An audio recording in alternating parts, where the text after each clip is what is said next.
obesity, non-vegetarian diet and insufficient sleep as some of the major causes behind the surge in cases of breast cancer. This new study was conducted by the National Center for Disease Informatics and Research, or NCDIR, in Bengaluru. The findings are alarming. Approximately 2.3 million women worldwide were diagnosed with breast cancer in 2022, of whom 6,70,000 died. In 2022, India recorded 2,21,757 new cases of breast cancer, which accounted for 23% of all cancers in women in the country. The study shows 5.6% increase in the breast cancer cases in the country, with approximately 50,000 cases reported every year. The study found that the women who consistently consumed a non-vegetarian diet, especially high-fat diet, red meat and processed meat, had a higher risk of breast cancer. The diet is associated with the high fat intake and increased estrogen. Poor sleep quality, irregular sleep wake-up cycles and sleeping in a brightly lit environment were all found to be associated with an increased risk of breast cancer, although some studies have also linked high stress levels to an increased risk.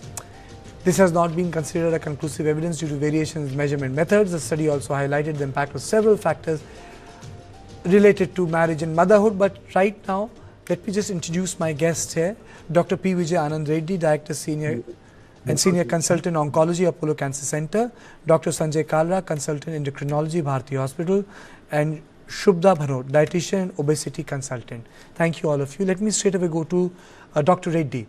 You know, this is one of a report which I have read. Can a non-veg diet cause breast cancer? I just put it bluntly. Is it correct? Or is it about the processed food or what animals are fed so that they quickly grow? Can you just break it down for our viewers, sir? So basically, non-vegetarian diet is not good for health and more related to the colonic and GI cancers compared to the breast cancer. So any non-vegetarian diet in general is not good for health, and especially for the gut, for example, stomach and colon, and more so if it is fried. I always say my quote as fried food fries you. So that's what it is. The more you fry the non-vegetarian diet, and it's harmful to you and it is carcinogenic. So certainly the non-vegetarian diet compared to the vegetarian diet is always harmful. And whenever you eat a non-vegetarian diet, I always address them to have a good amount of salad along with the non-vegetarian diet so that it nullifies the carcinogenic effect of non-vegetarian diet. So the high fiber diet or salad should be taken along with the. If you look at the Western countries, most of the people are adapted to salad along with the non-vegetarian diet. So they are used to non-vegetarian diet. They cannot avoid, so they add the salad along with the non-vegetarian diet. That's the way you can nullify the negative carcinogenic effect of non-vegetarian. But sir, if this is true, then the cases where non-vegetarian food is eaten in majority of meals like Kashmir, Northeast, then the data should have shown, or Bengal, Bihar, Tamil Nadu, Andhra, Telangana, the data should have been, showing that skew, but it does not show that. Right. So as I said, in all the predisposing factors for the breast cancer, non-vegetarian diet is not really mentioned. But however, in general, non-vegetarian diet is shown to increase the incidence of cancer, especially GI tract cancer. Okay. Dr. Sanjay Kalra, your opening comments on obesity, non-vegetarian food and breast cancer. How are we supposed to frame this? So breast cancer is a major issue, like the ICMR report has rightly pointed out. An even bigger issue, an even heavier issue is obesity. Both non-veg food and obesity do lead to an increase in cancer. Let's look at how non-veg food does that. Non-veg food, especially when you cook very high temperatures, it damages the proteins of the animal meat, and that in turn damages the DNA, our DNA. Non-veg food also contains heme iron, which produces free radicals, which damages our cells. And then there are specific molecules only in animal meat or only in animal tissue. They are not found in plant tissue, which actually act as inflammators. They inflame or they swell our cells. But we can reduce the risk of non-veg food. You did ask about that. If we change the way in which we cook, avoid grilling, barbecuing, avoid pan frying. Instead, move to moist heat methods and low temperature methods. Prefer steaming and braising. Avoid charring your meat. Don't turn it into black. It may give you a smoky odor, but it will also char the cells inside you and they will turn into malignant cells more frequently. If you are frying on a pan, just flip the meat more frequently. That's all you have to do. There is also a difference between different types of non-veg. Consuming poultry food or poultry, that's chicken, actually may reduce the risk of cancer. Taking red meat increases the risk of cancer, and taking processed red meat. Can you elaborate on that, sir? Can you elaborate on the difference between the poultry meat and the other meat, sir? So when you use meat, red meat, that has got heme iron. Iron itself, if you take it in very high levels, that produces what we call free radicals. These damage our cells. Poultry doesn't have that heme iron, so it will not damage our cells too much. Okay. So that's the biggest difference. And then when you process the meat, whenever you just remember that whenever you're processing anything, whether it is a vegetable or an animal source of protein, you are adding different types of chemicals to it. You cannot process without chemicals. So the more the chemicals we add, the more we put our cells at risk. Another issue is with the feed that our animals get. Though this may not be a major issue in most parts of India, but non-vegetarian food is given to our animals as part of fodder. And it's a food chain. We come at the end of the food chain. We end up consuming a little bit of everything that our animals are consuming. There are places where different types of hormones are given to the animals, whether it is in an effort to increase lactation, that's increase milk production, or in an effort to increase their body weight and size. This is true for the poultry industry as well. And these hormones, these exogenous hormones that are given, they also cause an increase in cancer. Obesity, of course, we usually call it the elephant in the room, but obesity is the octopus in the room. Why we call it the octopus? Because it is eight-legged, just like cancer is. So, what Dr. Reddy was trying to say was it's not a linear relationship. Too much of non-veg and too much of cancer. There are multiple factors. That's why you don't see that skew. Similar is for obesity. Obesity, when the fat cells go up, the fat cells produce estrogen. This is true in men, it is true in women, it is also true in postmenopausal women. So a postmenopausal woman will produce testosterone from her adrenal glands. A premenopausal would be producing testosterone both from the adrenal glands and the ovaries. When this enters the fat tissue, various enzymes work there to convert this into estrogen. And we know that breast cancer risk will increase if you have a higher exposure to estrogen. So that's why obesity also leads to an increase in cancer of breast. Okay. Shubha Bhanot, your opening comments, madam? Your opening comments? So, Dr. Sanjay Kalra very nicely told us that eating non-veg food can increase the risk of certain types of cancer. But I would like to add that it is not only eating a sole food, basically. It is also your entire lifestyle, your genetics, your sleep pattern, the weight, which overall, like you were saying, that it has not shown a skewed relationship. Like it's not like a particular state has shown more breast cancer where we are eating more non-veg. So it's your entire lifestyle which will contribute.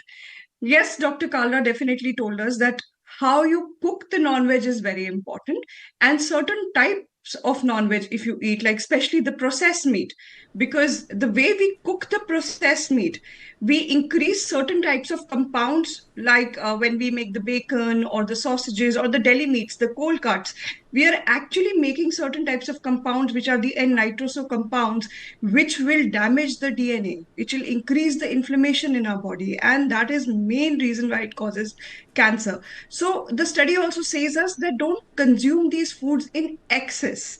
Now, when we say excess, we mean not more than 2 to 3 times in a week. In India, when we talk about non-veg, we have to understand that we are not very hardcore non-vegetarians, though the studies that we have seen are underreported because there is a reporting bias there.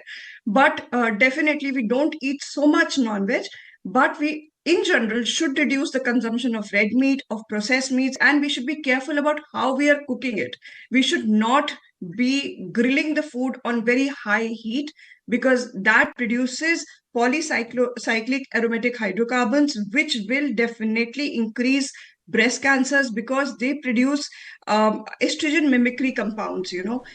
These polycyclic aromatic hydrocarbons are they mimic the production of estrogen, Okay. which can increase the risk of See, breast I think cancer. Okay, I think Dr. Reddy wanted to come in, and Dr. Reddy, take a question basically from me. the Dr. Reddy, most important, Dr. Reddy, one right? more question to you.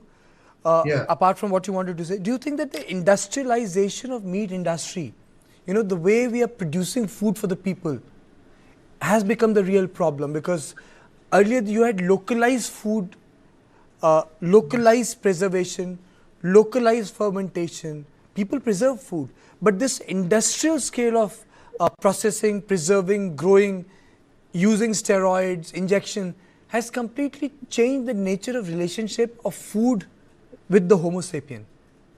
Dr. Reddy. Certainly, see the cancer rise, globally across India and globally. That's mainly because of the food, mainly diet, and diet. That is the main reason I think the incidence of cancer is growing alarmingly high. But today's topic is on the breast cancer. So the diet, more than the diet, the most important reason why the breast cancer incidence is growing up is because of the urbanization. So the children right from schooling, we used to have good exercise, we used to play around. Nowadays, none of the children start playing on the streets. They always sit onto the computers and the mobile phones. Unfortunately, that is the main reason that these children are having menarche at a very early age.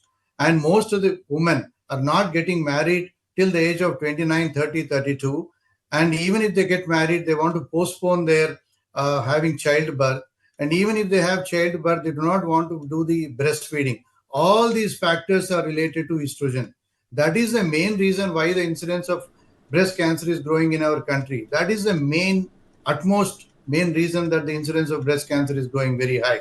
Obesity, stationary, not moving at all, no exercise, and then the diet. And diet has multiple factors. So these are the main reasons which we should allow the children to play around.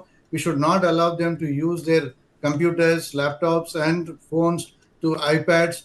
So that is the main reason. Early menarche, late marriages, having no children. These are the main reasons why the incidence of breast cancer is going up. And if you look at it, that cancer incidence is high in urban population, not in the rural population. You are looking at carcinoma cervix, which was the highest incidence in the past. That was number one cancer for women earlier. Now breast cancer is number one in our country and globally. So that's the only reason that I would say estrogen. Excessive estrogen starting at an early age, at the age of 8 and 9. And people they don't want menopause to happen. They start using high doses of estrogen to maintain their whatever that beauty, what you call. So that's the reason why the incidence of breast cancer is growing high. Not the non-vegetarian diet, which is of course a factor, but that's a factor for all cancers, not necessarily breast cancer. Okay. Dr. Kalra, do you agree? Fully agree with that. Shubha Bhano, do you agree with that? That Yes, there's totally, I a sort of a break in the way the bodies have behaved 1,000 years ago, 500 years ago, or in a body is behaving in last 50 years. Yes, actually, the study has also showed that it is the obesity along with the food and the sleep patterns, along with the non-vegetarian diet, which has shown an increase. So, if you look at the abdominal obesity in women, it is really at a rising thing. So, and sir had already told us how obesity causes inflammation, oxidative stress, how it will increase the amount of insulin resistance, leading to further inflammation, and how excess obesity, excess fat tissues lead to cancer and more estrogen, and I think also a lot of insulin. people, my question is that we are talking about lifestyle changes leading to things which can cause you death. I don't think this has percolated down to people that small Yes. things you do in your daily routine can actually shorten your life. What Dr. Reddy said is something very normal routine. It's like someone senior in your family saying, "Arey bhaiya, get married at the right time." Those things. but you never related with your longevity. Isn't that the case, Shubhda? Yes, I mean, we these days see that all women who are actually coming even to us for pregnancy or pre-pregnancy nutritional counseling, they're mostly above the age of 35, 36, right? And so they must have got married only post 30. So, I mean, some few years back, the marriage age used to be 22, 23, 25. Then it has come up to now 30, 32. Women, the first child is at the age of 36, 37. So, of course, this is one of the cause of breast cancer, if Dr. Reddy agrees with me.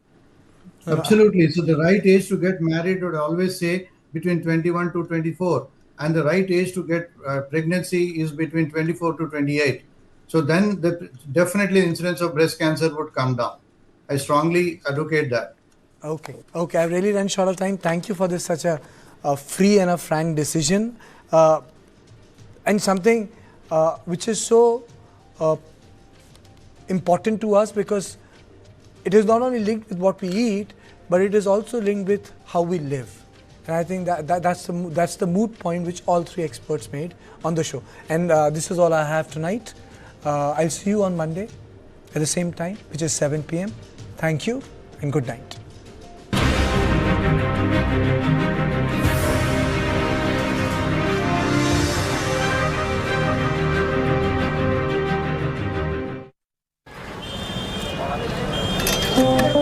सामने एक नया supermarket खुलने वाला है। क्या करें कि मेरे पुराने ग्राहक भी रहें और मुझे नए ग्राहक भी मिल जाएं? देखो, आप एक चाय कॉर्नर लगा सकते हो।